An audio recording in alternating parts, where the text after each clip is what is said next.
शादी के पहले से ही विभा को कपड़े धोने का बड़ा शौक था। कभी नल के नीचे तो कभी तालाब के पास। अरे मेरी नीली वाली लुंगी नहीं दिख रही है।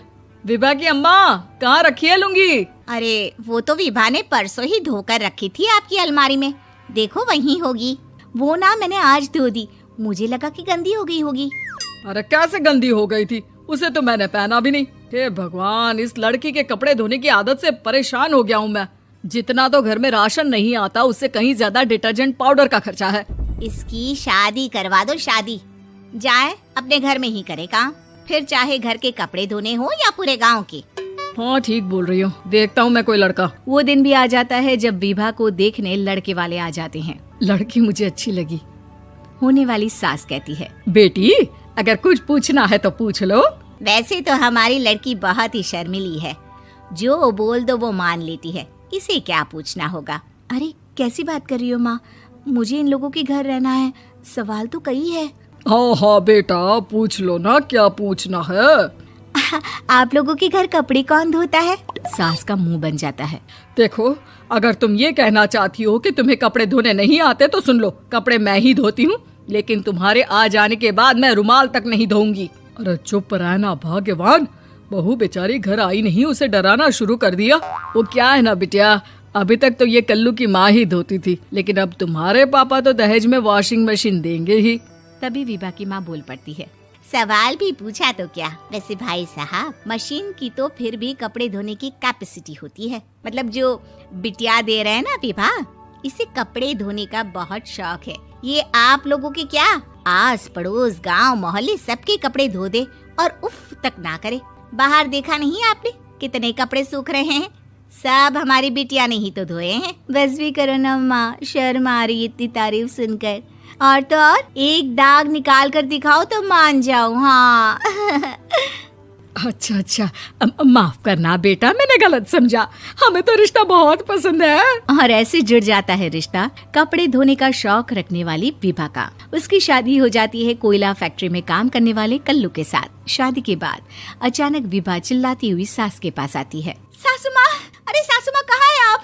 ये तो धोखा है, धोखा दिया आप लोगों ने मुझे। इसे ससुर के चक्कर के बारे में पता चल गया। अरे तो उसमें तुझे क्यों धोखा मिला है? अरे नल में पानी नहीं आता, कपड़े कैसे कब धुलेंगे?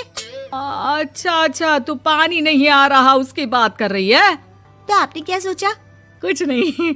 अच्छा, तेरी माँ ने कहा था कि कपड़े धोने का शौक है तुझे, याद आया मुझे। शौक बोलकर कपड़े धोने वाले मेरे जुनून को कम ना आके सासू माँ, कपड़ा धोना मेरा गुरूर है। तभी पति भी वहाँ आ जाता है। अभी मैंने इसे सनी देओल की फिल्म दिखाई है, उसी के डायलॉग मार रही है माँ। अच्छा सुन, साफ बता रही हूँ, पानी सुबह 4 से 6 और शाम को 10 से 12 आता है, समझी? विभा टाइमिंग सुनकर हैरान हो जाती है। ये क्या भूतों का मोहल्ला है? सुबह 4 बजे उठकर कौन कपड़े धोता है? 4 बजे टंकी में पानी जाता है, फिर सारा दिन धोना ना, किसने मना किया?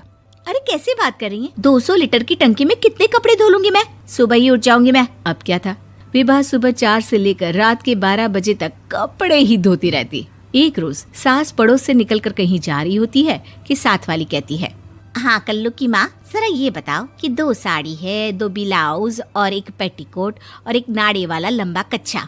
हाँ तो? अरे तो क्या, कितना लोगी धुलाई ये बताओ। धोबन दिख रहे हैं हम क्या? हमारे पति सरकारी नौकरी से अभी रिटायर हुए हैं और बेटा सुपरवाइजर है कोयला फैक्ट्री में। धोबन समझ रखा है हमें। हाय रे कल्लू की अम्मा, माफ कर दो, वो तो मोहल्ले में यही सब बता रहे थे कि तुमने बहू को कपड़ा धुलवाने के काम में लगा दिया है। सास को पड़ोसन की बात सुनकर गुस्सा आ जाता है। वो घर पहुंचती है जहां घर के बाहर ही इतने सारे कपड़े सूख रहे होते हैं जितने कि किसी धोबन के घर पर। अरे ओ कल्लू की दुल्हन, बाहर निकल।